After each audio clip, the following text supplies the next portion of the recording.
Marcos, capítulo 13.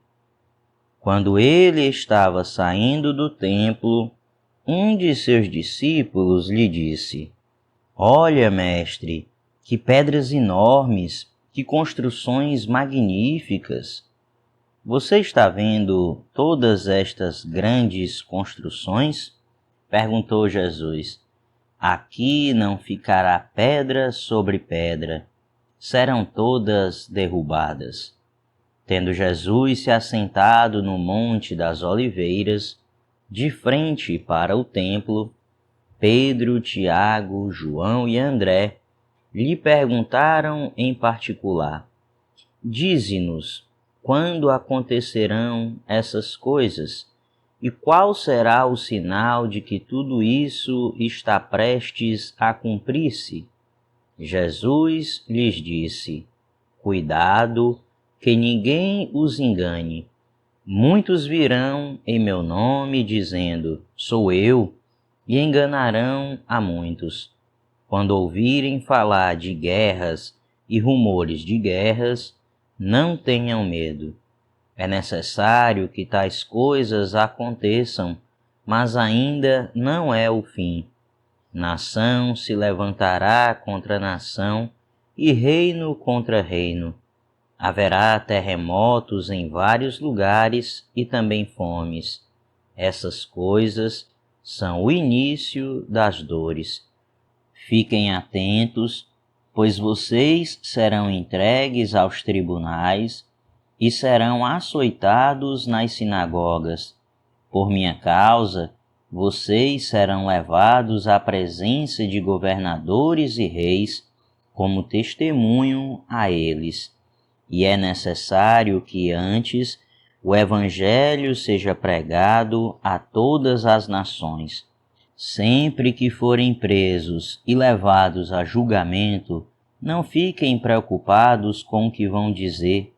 Digam tão somente o que for dado a vocês naquela hora, pois não serão vocês que estarão falando, mas o Espírito Santo.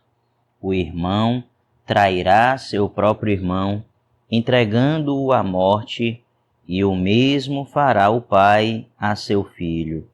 Filhos se rebelarão contra seus pais e os matarão. Todos odiarão vocês por minha causa, mas aquele que perseverar até o fim será salvo. Quando vocês virem o sacrilégio terrível no lugar onde não deve estar, quem lê entenda, então os que estiverem na Judéia fujam para os montes. Quem estiver no telhado de sua casa, não desça, nem entre em casa para tirar dela coisa alguma. Quem estiver no campo, não volte para pegar seu manto. Como serão terríveis aqueles dias para as grávidas e para as que estiverem amamentando. Orem para que essas coisas não aconteçam no inverno, porque aqueles serão dias de tribulação como nunca houve desde que Deus criou o mundo até agora, nem jamais haverá. Se o Senhor não tivesse abreviado tais dias, ninguém sobreviveria. Mas, por causa dos eleitos, por Ele escolhidos, Ele os abreviou. Se, então, alguém disser: Vejam, aqui está o Cristo, ou Vejam, ali está ele, não acreditem, pois aparecerão falsos cristos e falsos profetas que realizarão sinais e maravilhas para, se possível, enganar os eleitos. Por isso, fiquem atentos, avisei-os de tudo antecipadamente.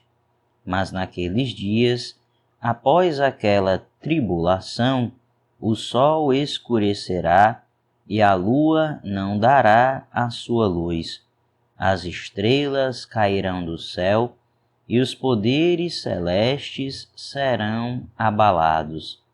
Então verão o Filho do Homem vindo nas nuvens com grande poder e glória. E ele enviará os seus anjos e reunirá os seus eleitos dos quatro ventos, dos confins da terra até os confins do céu. Aprendam a lição da figueira. Quando seus ramos se renovam e suas folhas começam a brotar, vocês sabem que o verão está próximo. Assim também, quando virem estas coisas acontecendo, saibam que ele está próximo, às portas. Eu asseguro a vocês que não passará esta geração até que todas estas coisas aconteçam. Os céus e a terra passarão, mas as minhas palavras jamais passarão. Quanto ao dia e à hora, ninguém sabe, nem os anjos no céu, nem o Filho, somente o Pai. Fiquem atentos, vigiem. Vocês não sabem quando virá esse tempo. É como um homem que sai de viagem.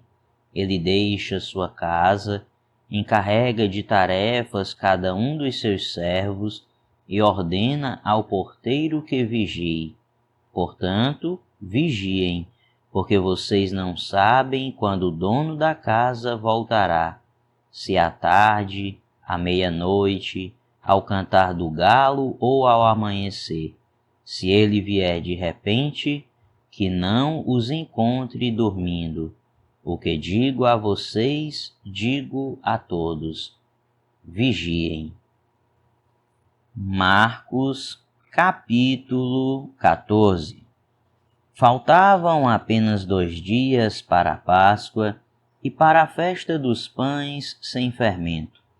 Os chefes dos sacerdotes e os mestres da lei estavam procurando um meio de flagrar Jesus em algum erro e matá-lo, mas diziam: não durante a festa, para que não haja tumulto entre o povo. Estando Jesus em Betânia, reclinado à mesa na casa de um homem conhecido como Simão, o leproso, aproximou-se dele certa mulher com um frasco de alabastro contendo um perfume muito caro, feito de nardo puro. Ela quebrou o frasco e derramou o perfume sobre a cabeça de Jesus. Alguns dos presentes começaram a dizer uns aos outros indignados: por que este desperdício de perfume? Ele poderia ser vendido por 300 denários e o dinheiro ser dado aos pobres. E eles a repreendiam severamente. Deixem-na em paz, disse Jesus, porque a estão perturbando. Ela praticou uma boa ação para comigo, pois os pobres vocês sempre terão com vocês e poderão ajudá-los sempre que o desejarem, mas a mim vocês nem sempre terão. Ela fez o que pôde, derramou o perfume em meu corpo antecipadamente, preparando-o para o sepultamento. Eu asseguro que onde quer que o Evangelho for anunciado, em todo o mundo, também o que ela fez será contado em sua memória. Então Judas Iscariotes, um dos 12, dirigiu-se aos chefes dos sacerdotes a fim de lhes entregar Jesus. A proposta muito os alegrou e lhe prometeram dinheiro. Assim, ele procurava uma oportunidade para entregá-lo. No primeiro dia da festa dos pães em fermento, quando se costumava sacrificar o cordeiro pascal, os discípulos de Jesus lhe perguntaram: aonde queres que vamos e te preparemos a refeição da Páscoa? Então ele enviou 2 de seus discípulos, dizendo-lhes: entrem na cidade e um homem carregando um pote de água virá ao encontro de vocês. Sigam-no e digam ao dono da casa em que ele entrar: o mestre pergunta: onde é o meu salão de hóspedes, no qual poderei comer a Páscoa com meus discípulos? Ele mostrará uma ampla sala no andar superior, mobiliada e pronta. Façam ali os preparativos para nós. Os discípulos se retiraram, entraram na cidade e encontraram tudo como Jesus lhes tinha dito, e prepararam a Páscoa. Ao anoitecer, Jesus chegou com os 12. Quando estavam comendo, reclinados à mesa, Jesus disse: digo que certamente um de vocês me trairá, alguém que está comendo comigo. Eles ficaram tristes e um por um lhe disseram: com certeza não sou eu. Afirmou Jesus: é um dos 12, alguém que come comigo do mesmo prato. O Filho do Homem vai, como está escrito a seu respeito. Mas ai daquele que trai o Filho do Homem. Melhor lhe seria não haver nascido. Enquanto comiam, Jesus tomou o pão, deu graças, partiu e o deu aos seus discípulos, dizendo: tomem, isto é o meu corpo. Em seguida, tomou o cálice, deu graças, ofereceu aos discípulos e todos beberam. E disse-lhes: isto é o meu sangue da aliança, que é derramado em favor de muitos. Eu afirmo que não beberei outra vez do fruto da videira, até aquele dia em que beberei o vinho novo no reino de Deus. Depois de terem cantado um hino, saíram para o Monte das Oliveiras. Disse-lhes Jesus: vocês todos me abandonarão, pois está escrito: ferirei o pastor e as ovelhas serão dispersas. Mas depois de ressuscitar, irei adiante de vocês para a Galiléia. Pedro declarou: ainda que todos te abandonem, eu não te abandonarei. Respondeu Jesus: asseguro que ainda hoje, esta noite, antes que 2 vezes cante o galo, 3 vezes você me negará. Mas Pedro insistia ainda mais: mesmo que seja preciso que eu morra contigo, nunca te negarei. E todos os outros disseram o mesmo. Então foram para um lugar chamado Getsêmani, e Jesus disse aos seus discípulos: sentem-se aqui enquanto vou orar. Levou consigo Pedro, Tiago e João, e começou a ficar aflito e angustiado, e disse-lhes: a minha alma está profundamente triste, numa tristeza mortal. Fiquem aqui e vigiem.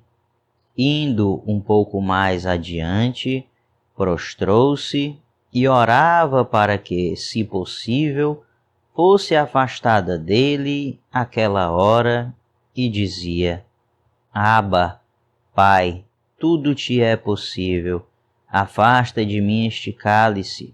Contudo, não seja o que eu quero, mas sim o que tu queres. Então, voltou aos seus discípulos e os encontrou dormindo. Simão, disse ele a Pedro, você está dormindo? Não pôde vigiar nem por 1 hora? Vigiem e orem para que não caiam em tentação. O espírito está pronto, mas a carne é fraca. Mais uma vez, ele se afastou e orou, repetindo as mesmas palavras. Quando voltou, de novo os encontrou dormindo, porque seus olhos estavam pesados. Eles não sabiam o que lhe dizer. Voltando pela terceira vez, ele lhes disse: Vocês ainda dormem e descansam? Basta, chegou a hora. Eis que o Filho do Homem está sendo entregue nas mãos dos pecadores. Levantem-se e vamos. Aí vem aquele que me trai. Enquanto ele ainda falava, apareceu Judas, um dos 12. Com ele estava uma multidão armada de espadas e varas, enviada pelos chefes dos sacerdotes, mestres da lei e líderes religiosos. O traidor havia combinado um sinal com eles. Aquele a quem eu saudar com um beijo é ele. Prendam-no e levem-no em segurança. Dirigindo-se imediatamente a Jesus, Judas disse: Mestre, e o beijou. Os homens agarraram Jesus e o prenderam. Então, um dos que estavam por perto puxou a espada e feriu o servo do sumo sacerdote, decepando-lhe a orelha. Disse Jesus: Estou chefiando alguma rebelião para que vocês venham me prender com espadas e varas? Todos os dias eu estive com vocês, ensinando no templo, e vocês não me prenderam. Mas as Escrituras precisam ser cumpridas. Então todos o abandonaram e fugiram. Um jovem, vestindo apenas um lençol de linho, estava seguindo Jesus. Quando tentaram prendê-lo, ele fugiu nu, deixando o lençol para trás. Levaram Jesus ao sumo sacerdote, e então se reuniram todos os chefes dos sacerdotes, os líderes religiosos e os mestres da lei. Pedro o seguiu de longe até o pátio do sumo sacerdote. Sentando-se ali com os guardas, esquentava-se junto ao fogo. Os chefes dos sacerdotes e todo o sinédrio estavam procurando depoimentos contra Jesus para que pudessem condená-lo à morte, mas não encontravam nenhum. Muitos testemunharam falsamente contra ele, mas as declarações deles não eram coerentes. Então se levantaram alguns e declararam falsamente contra ele: Nós o ouvimos dizer: Destruirei este templo feito por mãos humanas, e em 3 dias construirei outro, não feito por mãos de homens. Mas nem mesmo assim o depoimento deles era coerente. Depois o sumo sacerdote levantou-se diante deles e perguntou a Jesus: Você não vai responder à acusação que estes fazem sobre você? Mas Jesus permaneceu em silêncio e nada respondeu. Outra vez o sumo sacerdote lhe perguntou: Você é o Cristo, o Filho do Deus bendito? Sou, disse Jesus.